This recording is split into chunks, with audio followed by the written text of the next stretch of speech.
বাটিটা দেখে ভাবছো তো কি আছে ওতে? চলো দেখিয়ে দিচ্ছি। একটা পাত্রে নিয়ে নিয়েছি সরু করে কাটা লম্বা করে গাজর, আলু, রসুন থেতো, পেঁপে, কিছুটা বিনস, আর টমেটো আধখানা, আর হলো কাঁচা লঙ্কা। এবার কড়াইয়ের মধ্যে আমি একটু সাদা তেল দিয়ে দেব। আপনারা ইচ্ছা করলে মাখনও দিতে পারেন। তেজপাতা দিলাম। এবার গোটা গরম মশলাকে একটু থেতো করে দিয়ে দেব। তার সাথে দেব একটু গোলমরিচ, সেটাকে একটু আধ ভাঙা করে নিয়ে দিয়ে দিলাম। এবার এটাকে একটুখানি নাড়াচাড়া করে নেব যতক্ষণ না এর মধ্যে থেকে একটা সুন্দর গন্ধ বেরোচ্ছে। দিয়ে দিলাম পেঁয়াজ কুচি, রসুন কুচি, সব মশলাগুলো কুচি করে নিয়ে, সবজিগুলো কুচি করে নিয়ে আমি এটাকে ভালো করে নাড়িয়ে নেব। এই জিনিসটা কিন্তু খেতে খুব ভালো লাগে, এই রান্নাটা, যদিও খুব মশলাটা কম লাগে। আপনারা একবার করে দেখবেন, আর অবশ্যই আমার চ্যানেলটাকে সাবস্ক্রাইব করবেন।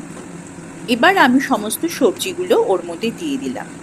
দিয়ে একটুখানি নুন দেব, দিয়ে সবজিটাকে অল্প একটু করে সতে করে নেব। বেশি ভাজবেন না কিন্তু, ভাজলে কিন্তু এর ফুড ভ্যালুটা নষ্ট হয়ে যাবে, আর খেতেও কিন্তু খুব একটা ভালো হবে না। এবার আগে থেকে ম্যারিনেট করা চিকেনটাকে দিয়ে দিলাম। ম্যারিনেট বলতে আমি একটু নুন গোলমরিচ মাখিয়ে রেখেছিলাম।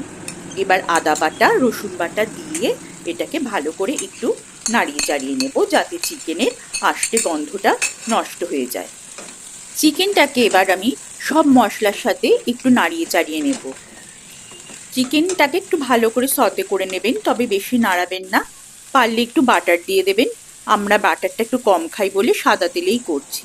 এবার আমি ওপর থেকে একটু জল দিয়ে দিলাম, পরিমাণ মতো নুন দিয়ে দিলাম, আর দিয়ে দেব অল্প একটু চিনি, আর দিয়ে দিচ্ছি কাঁচা লঙ্কা আর খানকতক টমেটো।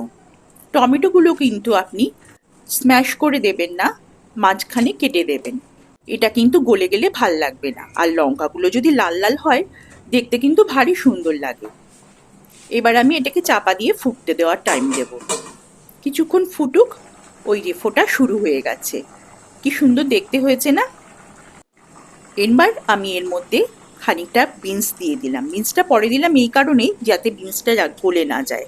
এবার আমি কর্নস্টার্চটা গুলে রেখেছিলাম ওর মধ্যে দিয়ে দিলাম। আর হ্যাঁ, চ্যানেলটাকে কিন্তু অবশ্যই সাবস্ক্রাইব করবেন। দেখুন আমি এর মধ্যে লেবু চিপে দিলাম। এবার দেবো একটু ধনেপাতার ডাঁটি, মাখন, আর একটু গোলমরিচ। আর লাইক কমেন্ট করতে কিন্তু ভুলবেন না। আপনাদের লাইক কমেন্ট আমাকে এগিয়ে যেতে অনেক সাহায্য করবে।